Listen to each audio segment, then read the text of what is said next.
Hello guys, welcome to 5th generation Nabi Shop and welcome to another unboxing and testing. Quick review lang tayo, quick unboxing lang tayo ng unit. Shoutout pala natin Sir John. Okay, so meron tayo ditong Umarex. This is the Umarex SA10. This is made in Germany. Original design po ito ng Umarex. So wala po siyang ginayahan na like Glock, Beretta, 1911. Wala po. This is original design by Umarex.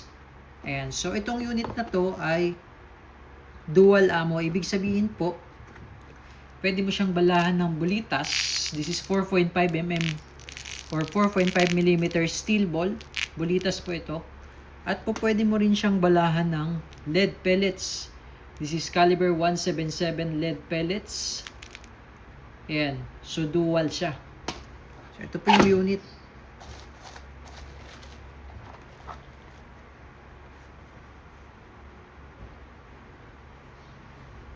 Meron na siyang extension, threaded po yan.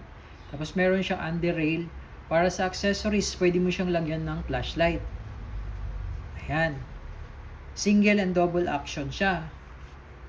Ito yung kanya magazine. Rotary mag siya. So ito yung para sa steel ball. Ito naman yung para sa lead pellets. Naka-fixed barrel na siya. Ayan.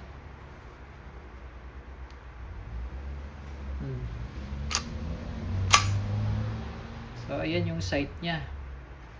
Fixed front and fixed rear sight din siya.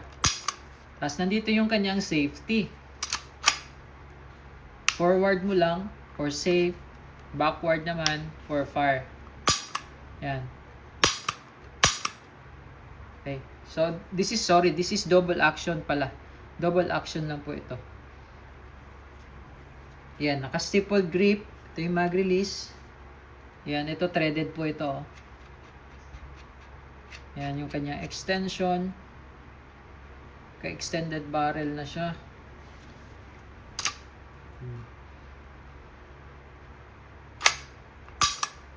Okay, last number 2450.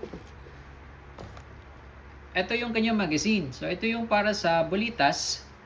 Diyan mo lang ilalaglag yung kahit di mo natatanggalin, ito natatanggal to. Ayan, natatanggal siya. So pag naubos mo yung 8, ililipat mo lang yung isang rotary dito. Ayan. Tapos, pag maglo-load ka ng bulitas, huwag mo nang tanggalin to. Lagay mo lang. Direkta yan. Sa magazine.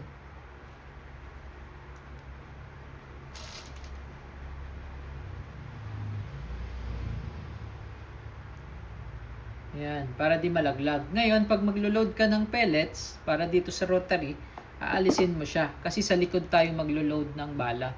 So ito yung tandaan mo lang, ito yung kanyang gear. Sa likod po kayo maglalagay. Diyan. Okay, ng bala.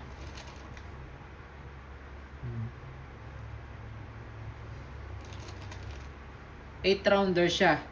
So all in all, 4 na rotary po yung kasama. So meron tayong 32 shots.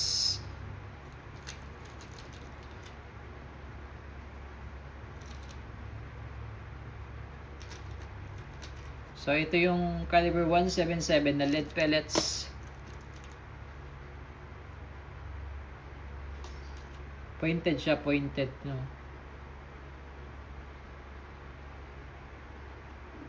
Yan. So, ganun din sa mga natitirang rotary mag. So, tandaan nyo lang, itong tatlo para sa lead, ano nyo naman, ma-identify nyo agad kasi iba yung kulay niya. Ito kasi plastic, ito rubberized. Yan, para sa LED. Tapos itong all black para sa bulitas. Yan. Tapos, ito ay powered by CO2. 12G cartridge pa rin ang gamit natin. Yan, Pop Dyno. This is 12G Pop Dyno made in Taiwan. Yung CO2. So, dito po natin yan nilalagay. Tapos ito, higpitan lang natin to. Yan. Okay. So, pag ipapasok nyo siya sa unit, pag ganyan, huwag siya patayo para hindi malaglag yung rotary. Pag ganyan po. Yan. Okay. Testing tayo. So may kasama pala siyang cleaning rod at saka yung mga manual niya.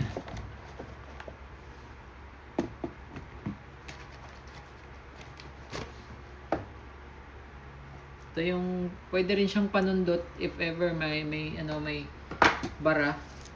Ito yung kanyang manual.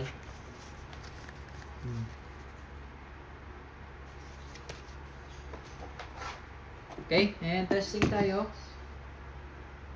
Okay, testing Numerex SA10 dual ammo po. So ang nakasalang dito yung bulitas.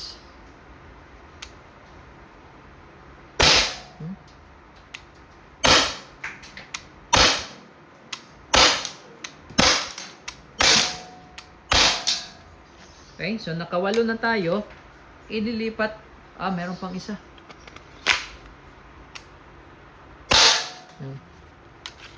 Ililipat nyo lang po yung rotary. Dito. Yan. Lipat nyo lang siya.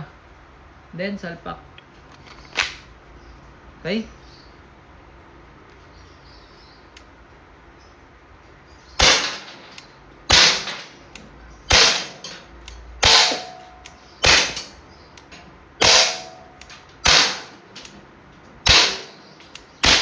Okay, so wala na siyang bala. Hindi siya nag-open slide po kasi nga rotary mag siya. Yan, release mag. Hammer down.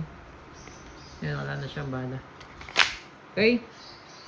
Solid to. Numerex SA10. Dual ammo.